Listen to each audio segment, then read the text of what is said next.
E a gente tem os exemplos clássicos de jogos, como o Pokémon GO, que virou uma coisa de louco. As pessoas. Eu lembro que eu tava na Unicamp nessa época e tinha umas pessoas mega aleatórias aparecendo, porque tinha um local específico que eles podiam ir lá e pegar um Pokémon, tipo, lotado de gente. A gente falava assim, gente, sai daqui, pelo amor de Deus. Tipo, enfim, foi uma loucura esse período. Não, só um pouquinho. A minha esposa falava, mas por quê? Eu falei, amor, você não tá... eu tô esperando isso desde que eu tinha 12 anos. Você não tá entendendo. Assim, e fez algo na cabeça das pessoas que talvez ninguém imaginava. Nós, como usuários finais, né? Talvez a galera que tava por trás da tecnologia já imaginava que isso ia mexer com a mente das pessoas de uma maneira fantástica. Mas eu, particularmente, fiquei assustada com o quanto aquilo engajou as pessoas. Mas a gente tá falando de um jogo, né? E eu acho que um dos pontos mais polêmicos quando nós, meros mortais, né, da sociedade, falamos a respeito de realidade virtual, é do distanciamento das aplicações da realidade virtual para o nosso dia a dia. Então, vocês que estão mais inseridos dentro desse contexto e criando tecnologias, criando soluções imersivas, por quê? Antes de até falar das aplicações em si, por que vocês acreditam que essas tecnologias todas, porque são várias, né? Apesar de não serem novas, por que a gente ainda não conseguiu fazer com que isso entrasse no dia a dia das pessoas? Começa aí. Bom, eu acho que como o irmão, né, tipo, encontrou um nicho, ele tinha trabalho, né? E assim, a tecnologia da realidade virtual, ela nunca parou, na verdade. Ela sempre foi encontrando os nichos. Lógico que naquele início, que foi colocado como a corrida do ouro, né? Tipo, a nova corrida do ouro. Esse termo depois eu passei a escutar num monte de outras tecnologias. Isso pra tudo, né? Mas a gente tinha o quê? Bom, o Facebook adquiriu lá o óculos, a Samsung estava lançando à frente, junto com o Facebook, de fazer o uso do celular para realidade virtual, e começou a aparecer as primeiras experiências, ora virtualizado para tipo arquitetura, real estate, turismo, e assim, realmente foi um boom. Isso falou, cara, daqui a pouco esse óculos vai ser um eletrodoméstico, todo mundo vai ter esse óculos na casa. Sim, foi um barulhão e todo mundo falou, caraca, agora vai. E nem o papelão chegou, pra falar a verdade. Mas o que eu acho, né? Quem tava lá se envolvendo naquele momento e realmente acreditava na tecnologia, ele encontrou um nicho para trabalhar.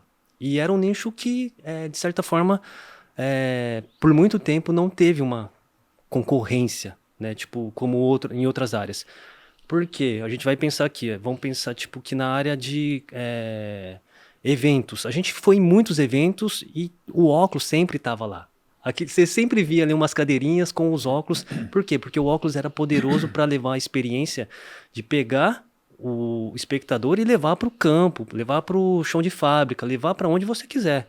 Então ali já tinha uma ferramenta bem definida para se criar um uso para a realidade virtual. E onde foi usado isso? Turismo foi usado muito, né? Então, assim, tinha os nichos que se aproveitou muito. Até a própria saúde, que falava, não, isso daqui resolve alguns problemas de fobia, de dores também. Tipo, então, os nichos, né?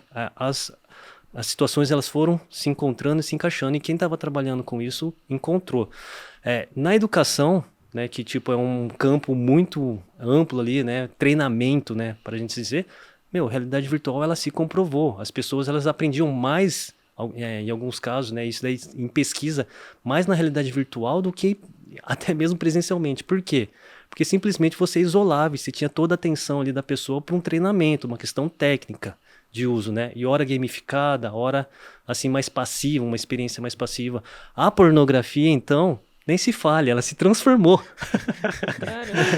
Então, e inclusive outras frentes, né, como o jornalismo. O jornalismo imersivo, ele foram áreas que foram criadas em alguns portais, né?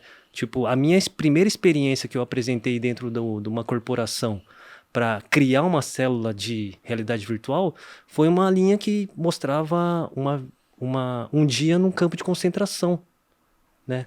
Não, desculpa, nossa, peguei pesado. Um campo de refugiado que estava sendo mostrado lá. Que também é pesado. Que é pesado, que estava sendo apresentado em Davos, ali, né, na ONU. E isso mudou o resultado ali, sabe, a definição daquele grupo. E então assim, ela sempre foi, assim, sempre as áreas encontrou a realidade virtual e fez um bom uso disso. Qual que é o momento agora? O momento metaversico, né? Que onde a gente coloca o quê? A experiência social do uso da realidade virtual.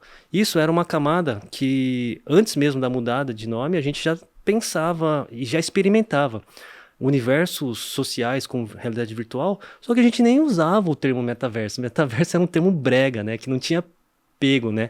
Era tipo um cyberespaço, sabe? Aquela coisa assim, que tudo veio da ficção, mas que em algum momento, né, foram sendo utilizados na prática, ali no dia a dia. E essas experiências sociais, de verdade, quando eu tive a primeira experiência que era se encontrar num evento de entusiastas de realidade virtual, aonde? Numa plataforma ali, com óculos. Tinha pessoas que estavam com óculos e pessoas que não estavam com óculos, que estavam na versão 2D na tela, no desktop ali, né?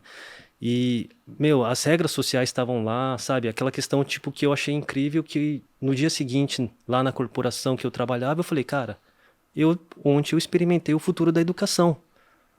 E, lógico, passei do ponto, né? Já pensou falar isso, né? Numa empresa, né? Você fala, pô, o cara veio do futuro, então, e experimentou o futuro da educação.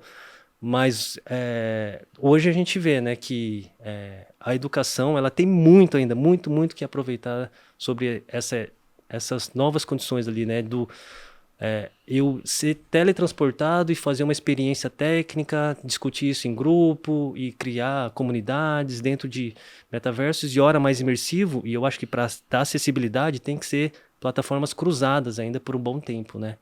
Então, bom, voltando, né, para a pergunta, a gente... Qual que era a pergunta mesmo, gente?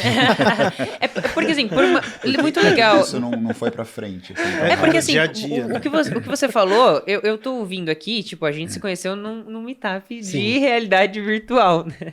De realidade aumentada, há alguns anos atrás. E eu fiquei encantada com aquilo. Eu falei, caraca, que da hora, eu conheci você, conheci o Douglas, conheci o Carlos, eu fui conhecendo. Eu falei assim, nem sabia que existia, tipo, como programadora, sabe? Como uma pessoa que desenvolve soluções tecnológicas. E depois, quando a gente deu uma afastada, porque cada um foi, né, por mais que a gente se manteve em contato, eu falei assim, acabou. Pra mim, assim, tipo, não é que acabou o mercado, mas assim, a minha interação com esse universo tinha simplesmente acabado. Naquele momento que eu me afastei de vocês. Então, assim, tudo que você tá falando, pra mim, parece muito legal, parece fantástico.